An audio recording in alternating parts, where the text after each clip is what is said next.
Hello students, welcome back to this new session. Let us continue the same module but with a new topic in that module. Okay, so far we discussed about analytical functions. We checked how the given function can be analytic by CR equations. We also derived CR equations, and also we worked on construction of an analytic function using Milley-Thompson's method. This is all what we did in my previous sessions.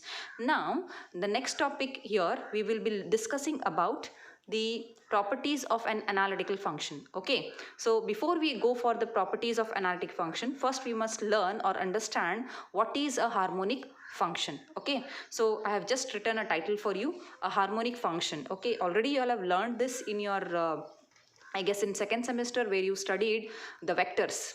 Okay, we had Laplacian there.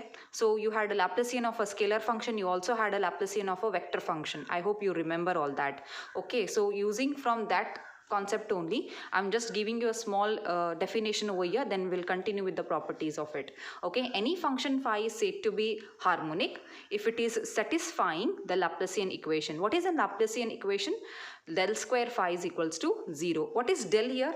Del is also called as, what is del here? Yes, it's an operator. It operates like that. Dou I by dou by dou xi plus dou by dou yj. I hope you remember all that. Plus dou by dou zk if the del is being taken in up space. If it is taken in a plane, only two terms of that will appear. Okay, so this is how you take the del. Okay, so without going into the much details directly, because that comes under vectors. Okay, so the Laplacian equation del square we consider, del square phi if it is equal to 0, then we say that the phi is a harmonic function. Okay, what is del square phi? For me, if phi is a function in a plane, then you will have only, yes, if this phi has been defined on x and y axis, x-axis 0 and y-axis, it has been defined in the xy plane, or I can say phi of xy is defined in the plane surface, then del square phi can be written as dou square phi by dou x square plus dou square phi by dou y square is equal to 0. You just have to take the partial derivative of phi with respect to x twice, with respect to y twice, and simply add the two. If you are getting that to be 0, then we say that this function is harmonic. This is very simple and easy. Okay, similarly, now let us move on to the properties of analytical function. Okay, so the real and imaginary parts of an analytic function are harmonic. Okay, this is one of the important properties of an analytic function. What it says, the real and the imaginary parts of an analytic function are harmonic. That is, if f of z is equal to u plus iv is analytic, then u satisfies the Laplacian equation, that is dou square u by dou x square plus dou square u by dou y square is 0, and also v satisfies the Laplacian equation dou square v by dou x square plus dou square v by dou y square is 0. So that is what we have to prove now. This is one of the important properties. It may appear in the question paper, so mark it as important and take a pen and a paper and start working with me to write the proof of it. It's very easy and very simple. Okay, once again we'll be working with we'll be using CR equations to work for this derivation. Okay, it's very simple. Hardly you get the solution in 2 steps. It's very simple. Okay, now let f of z is equal to u plus iv be analytic. Okay, we are given with an analytic function and I have to prove that this u and v satisfy the Laplacian equation. Only that I have to do. Okay, so u is the real part, v is an imaginary part. That is all, those things you all know very well. Then since it is analytic, the real and imaginary part satisfy the CR equations. What is that? Dou u by dou x is equal to dou v by dou y, and dou u by dou y is equal to minus dou v by dou x. By CR equations I can write it. Because f of z is analytic, we can write the next step. Okay, now 1 minute. This I will call it as equation 1. I'll call this as equation 2. Okay, now see here, very clearly I have got dou u by dou x. Already one derivative, it has been said that it is equal to dou v by dou y. To get my dou square u by dou x square, I just have to differentiate this equation 1. So look at this. First I need dou square u by dou x square. I already have dou u by dou x. And here already I have got dou u by dou y. Means equation 1 if I differentiate with respect to x partially, and equation 2 if I differentiate with respect to y partially, won't I get dou square u by dou x square and dou square u by dou y square? Let's see that. So differentiating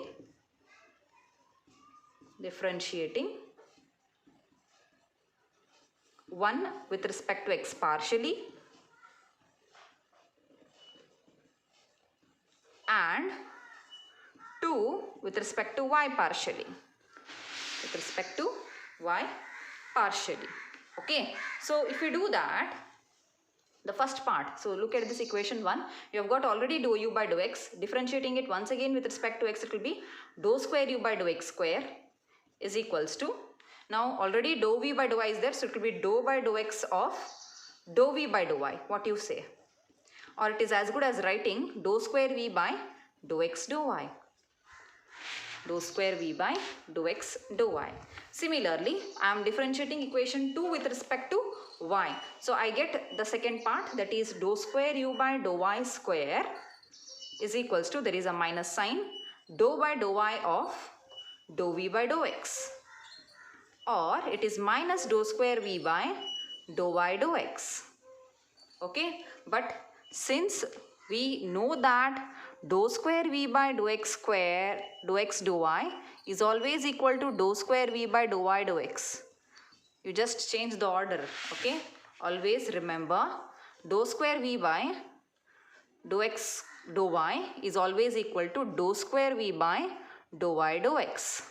Since the two are equal, these two must be equal then. Okay, it is as good as writing dou square minus dou square v by dou x dou y. Because the two are equal, I can write it. Okay, now adding these, adding the two equations, that is this equation, say this as 3, this as 4. Adding 3 and 4 I'll write. Adding 3 and 4. You get dou square u by dou x square plus dou square u by dou y square is equal to dou square v by dou x dou y minus, because there is a minus sign here, dou square v by dou x dou y. So that will be 0. Hence we got dou square u by dou x square plus dou square u by dou y square is equals to 0. Hence the solution. So we have proved that our u is satisfying the Laplacian equation. It means what? U is harmonic. Similarly, you just go for the other way of deriving it. It's very simple for v also. Okay, 1 minute, I'll just clean this. Now to prove for v, I have already written the other form of the CR equations. See here, dou u by dou x is equal to dou v by dou y. So I can write in the reverse way, dou v by dou y is equal to dou u by dou x. Similarly, we know that dou u by dou y is equal to minus dou v by dou x. I want dou v by dou x from there, so it will be dou v by dou x is equal to minus dou u by dou y. So I am going to use these two equations. I am calling them new form as 5 and 6.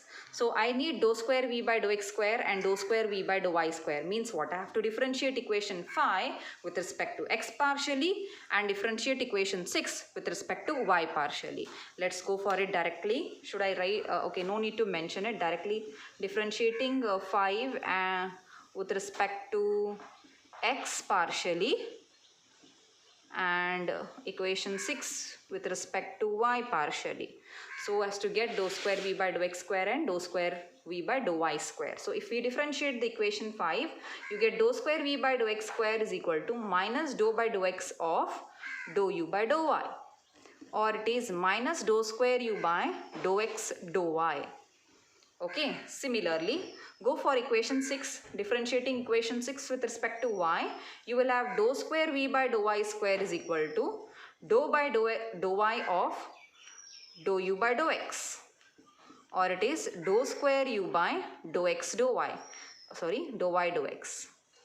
Now like in the previous case, you know very well, dou square u by dou x dou y is always equal to dou square u by dou y dou x. So I can replace this by dou square u by dou x dou y.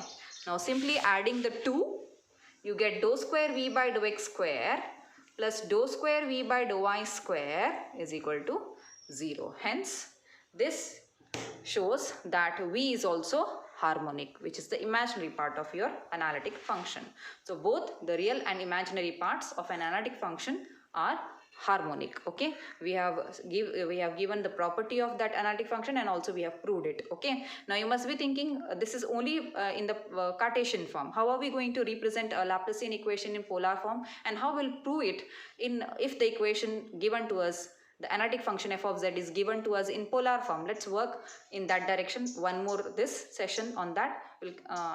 I'll continue in my next section about that, I mean to say. And let's move on to further topics. Okay, just study this very well, because this is one of the important topics. Okay, and it's very easy also. Okay, let's continue in my next session. Thank you.